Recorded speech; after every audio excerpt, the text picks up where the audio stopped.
Hello guys, कैसे हैं आप? हाजिर हो आई एम ज़ॉम्बी के एपिसोड 3-4 के साथ। तो जैसा कि पिछले एपिसोड में हमने देखा था डिपार्टमेंट हेड जो कम्युनिकेशन डिवाइस को ऑफ कर देता है। तो अब आगे तो इस एपिसोड के शुरुआत में हम देखते हैं उन्हीं दो बहनों में से एक बहन दूसरे बहन से कहती है, हे क्या हो अगर वो लोग अपने साथ बॉडीगार्ड्स नहीं लाते तब भी क्या हमें सिक्योरिटी को कंटिन्यू करना होता। जो सुनकर दूसरा बहन कहती है, तुम इसके बारे में कैसे कॉन्फिडेंस हो सकते हो कि कंट्री ए का जो मिलिट्री स्ट्रेंथ है वो काफी ज्यादा आसान है। जो सुनकर दूसरा बहन अपने उस बड़े बहन से कहती है, हाँ मैंने वायलेट और लैंक्यू और बाकी सबको देखा था जो उनके साथ आए थे, लेकिन क्या तुम भूल गए लास्ट एक्सचेंज मीटिंग में क्या हुआ था? वो लोग बैडली इंजर हो गए थे हमारे द्वारा। वो लोग अपने नेशनल स्ट्रेंथ के द्वारा अपने लिए कोई बड़ा सा सिक्योरिटी ऑर्गेनाइज नहीं कर सकते। वो दो बहनें आपस में बात कर ही रहा होता है, तभी एक आदमी जोर से चिल्लाते हुए कहता है, पुटिंग उन लोगों के लिए हमने जो कार प्रिपेयर किया था वो लोग उस कार में नहीं गए बल्कि वो दूसरे कार में गए हैं। जो सुनकर उनमें से एक कहता है, क्या? कहते ही वो आगे आकर माइक के जरिए कहता है, आखिर प्रेसिडेंट कौन सी कार में गया है, जल्दी से बताओ। क्या तुमने श्योर किया कि वो लोग दूसरे कार में गए बल्कि हमने जो किया प्रिपेयर उनके लिए उस कार में नहीं गए?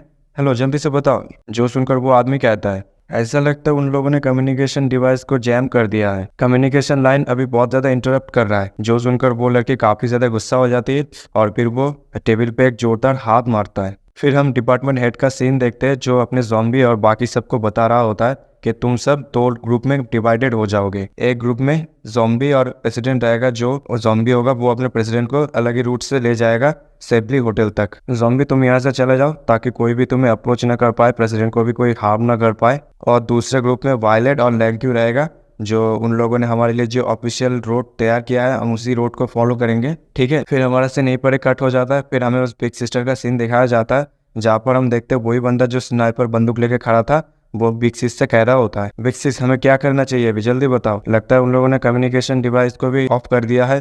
क्या हम असैसिनेट को कंटिन्यू करें या फिर क्विट कर दें? जो सुनकर बिग सिस माइक के जरिए कहता है, जल्दी से मेरी बात ध्यान से सुनो, यहाँ पर कुछ गड़बड़ है तो जल्दी से तुम क्विट कर दो, मैं तुम्हें कह रहा हूँ तुम रुक जाओ। तभी वो ज़ॉम्बी हेलो हेलो कह रहा होता है, लेकिन उसकी जो कम्युनिकेशन डिवाइस होता है वो थोड़ा जैम हो गया होता है, मतलब खराब हो गया होता है। वो बिग सिस से कह रहा होता है, जल्दी बताइए क्या मैं उसे मारूं या फिर छोड़ दूं? आखिर ये किस तरह की कम्युनिकेशन डिवाइस है, इतना ज़्यादा बेकार है और साथ ही साथ ये बंदूक भी बेकार है। कहते ही वो उस बंदूक को फेंक देता है और कहता है, भगवान के खातिर हमारे जो पास कैपेबिलिटीज है क्या इसके साथ हम उस बंदे को इजीली असैसिनेट नहीं कर सकते क्या? हाँ, इतना ज़्यादा तामझाम करने की क्या ज़रूरत है, कितना ज़्यादा बकवास है। ये और भी ज़्यादा आसान हो जाता अगर हम डायरेक्टली उसे एनाइलेट कर देते उन सभी को। कितना ज़्यादा तामझाम किया है बिग सिस। बिग सिस आप ये सब मेरे ऊपर छोड़ दो। कहती है वो एक नाइफ निकाल लेते हैं, मैं जाके उन सबको अभी खत्म कर दूंगा, तब मैं वापस आके आपको रिपोर्ट करूंगा और साथ में आपको क्रेडिट भी दूंगा। फिर हमारा सीन यहीं पर कट हो जाता है। फिर हमारा सीन चीफ और डिपार्टमेंट हेड के ऊपर शिफ्ट होता है, जहाँ पर चीफ डिपार्टमेंट हेड से कहता है, डिपार्टमेंट हेड वो लोग सेफली जा रहे हैं लेकिन आप फिर भी बहुत ज़्यादा कॉशियस हो, यहाँ तक अपने कम्युनिकेशन डिवाइस को भी कट ऑफ कर दिया। जो सुनकर डिपार्टमेंट हेड चीफ से कहता है, हम लोगों के पास खुद का अपना सीक्रेट्स होता है और तुम्हें क्या लगता है ये जो सिचुएशन अभी चल रहा है ये काफी ज्यादा सेफ है? नहीं, ये सेफ नहीं है। यहाँ तक हमारा खुद का भी समस्या है, डॉक्टर बेंजामिन, और उन लोगों के पास उनका खुद का अंडरग्राउंड अनसॉल्वेड ऑर्गेनाइजेशन है। तुम्हें क्या लगता है अगर ये लोग अटैक नहीं करते तो वो लोग नहीं करेंगे क्या? नहीं, हरगिज नहीं। फिर हमारा सीन यहीं पर ही कट हो जाता है। फिर हमारा सीन ज़ॉम्बी और प्रेसिडेंट के ऊपर शिफ्ट होता है, जहाँ पर हम देखते हैं अपना ज़ॉम्बी कार में बैठा हुआ होता है और उनका कार एक ड्राइवर चला रहा होता है, जहाँ पर हम देखते हैं प्रेसिडेंट ज़ॉम्बी से कहता है, ज़ॉम्बी तुम एक ज़ॉम्बी हो है ना? जो सुनकर अपना ज़ॉम्बी थोड़ा कंफ्यूज हो जाता है और फिर प्रेसिडेंट कहता है, लेकिन तुम मुझे प्रोटेक्ट कर रहे हो, सही है ना? जो सुनकर अपना ज़ॉम्बी ये समय जवाब देता है। जो सुनकर अपना जो प्रेसिडेंट होता है वो हंसते हुए कहता है, काफी ज्यादा इंटरेस्टिंग, चलो मैं तुम्हें काउंट करता हूँ अपने साथ। लेकिन फिर भी मेरा एक सवाल है, क्या हो अगर एक दिन तुम अचानक से बिजाक हो जाओ और हमारी दुनिया को डिस्ट्रॉय कर दो या तक इंसान के ऊपर हुकूमत करने लग जाओ, क्या तुम ये करोगे? जो सुनकर अपना ज़ॉम्बी कहता है, देखिए जनाब मैं इस तरह की चीज़ों में इंटरेस्टेड नहीं हूँ। इन दोनों की बात सुनकर जो ड्राइवर था वो काफ़ी ज़्यादा घबरा जाता है और हम देख सकते हैं उसके मुंह से पसीने निकल रहा होता है।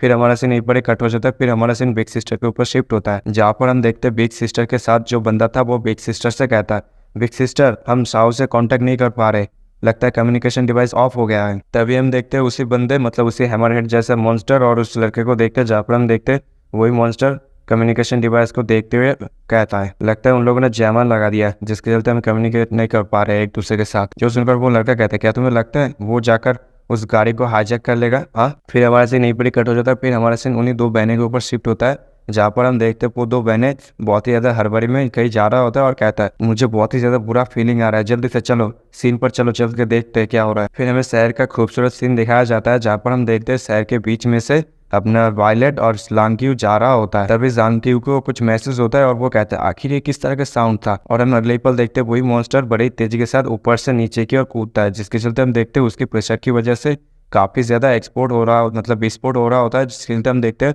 वहाँ पर जितने भी लोग थे वो सब इधर उधर उड़ गए होते हैं। यहाँ तक हम देख पाते हैं ज़ांगलिंग और जो मिस वायलेट होता है वो दोनों भी हवा में उड़ जाते हैं और मिस वायलेट कहते हैं आखिर ये क्या चीज़ है, और हम देखते हैं वो मॉन्स्टर आकर जमीन पर लैंड करता है, जो देखकर ज़ांगलिंग कहता है आखिर ये किस तरह की चीज़ है। और तभी हम देखते हैं अगले पल एक बिल्डिंग के ऊपर दो बहनें भी आके लैंड करते हैं और वो मिस वायलेट और लैंग से कहता है जल्दी से इस बंदे से दूर रहो, ये बंदा काफी ज्यादा खतरनाक है। और हम देखते हैं वो मॉन्स्टर बड़े स्टाइल के साथ खड़ा होता है और वो ज़ांगलिंग और मिस वायलेट से कहता है तुम फॉरेनर्स, तुम लोगों की हिम्मत कैसे हुई इस साइड पे आने की, आज मैं तुम लोगों को दिखाऊंगा कंट्री बी का जो ज़ॉम्बीज है उनका पावर क्या है। कहते ही वो एक जबरदस्त ब्रेथ लेता है, जिसके लिए हम देखते हैं उसके मुंह से धुआं निकल रहा होता है, जो देखकर ज़ांगलिंग कहता है क्या ज़ॉम्बी, जो सुनकर उन दोनों बहनों में से एक कहता है हाँ ये ज़ॉम्बी हमारे बहन के कंट्रोल में आता है। तभी हम देखते हैं वो ज़ॉम्बी अपने हाथ में कुछ काला सा ऑयल जैसा चीज निकाल लेता है और वो कॉर्प्स ऑयल कह के चिल्लाते सामने उस ऑयल को फेंक देता है। और फिर अगले पल हम देखते हैं वो अपने हाथ में जो नाइफ लिया था उसमें आग लगा देता है और कहता है अटैक। कहते ही वो बड़ी तेजी के साथ उस आग को आगे की ओर फेंकता है, जिसके साथ हम देखते हैं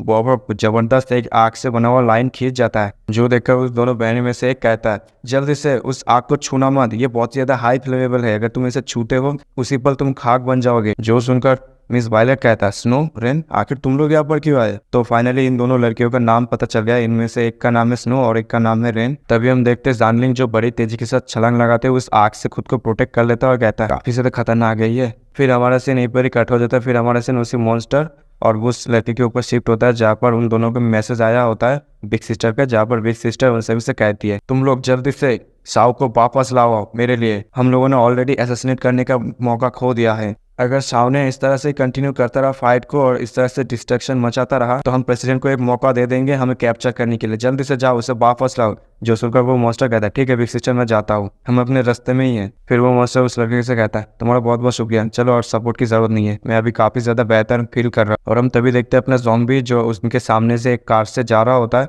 जो देखकर उस मॉन्स्टर की तो हालत खराब हो जाता है और वो वहीं पर रुक जाता है और वो सामने की ओर देखता है जहाँ पर वो देख पाता है अपने ज़ॉम्बी को, जो देखकर उसकी हालत थोड़ा और भी खराब हो जाता है और वो वहीं पर रुक जाता है। फिर हमारा सीन शिफ्ट होता है उस फाइट में जहाँ पर हम देखते हैं ज़ांगलिंग था वो अपने स्वॉर्ड को निकाल लिया होता है और वो उस मॉन्स्टर के ऊपर अटैक करने के लिए आगे बढ़ रहा होता है और कहता है आखिर तुम किधर देख रहे हो, इसकी ओर देख रहे हो। कहते ही वो बड़ी तेजी के साथ उस मॉन्स्टर की ओर बढ़ रहा होता है, लेकिन हम अगले ही पल देखते हैं वो मॉन्स्टर अपने पीछे एक बॉम्ब जैसा कुछ छुपाए रखा होता है और वो बड़े तेजी के साथ ज़ांगलिंग के ऊपर फेंक देता है और कहता है इतनी जल्दी क्या है मेरी जान। कहते ही हम देखते हैं वो उस बॉम्ब को उसके सामने फेंक देता है, जिसके चलते हम देख पाते हैं वो बॉम्ब वहाँ पे जाकर ब्लास्ट हो जाता है, जिसके लिए हम देखते हैं उसके सामने काफी ज्यादा धुआं हो जाता है और वो खास रहा होता है। लेकिन हम अगले पल देखते हैं ज़ांगलिंग के बीच में से कट लग जाता है, जिसके चलते हम देखते हैं ज़ांगलिंग पीछे दूर जा गिरता है, जो देखकर वहाँ पर जितने भी लोग थे मतलब वायलेट और वो स्नो और रिन वो काफी ज्यादा शॉक्ड हो जाते हैं। और मिस वायलेट ज़ांगलिंग से कहता है मैंने तुम्हें कहा था ना काफी ज्यादा केयरफुल रहने की।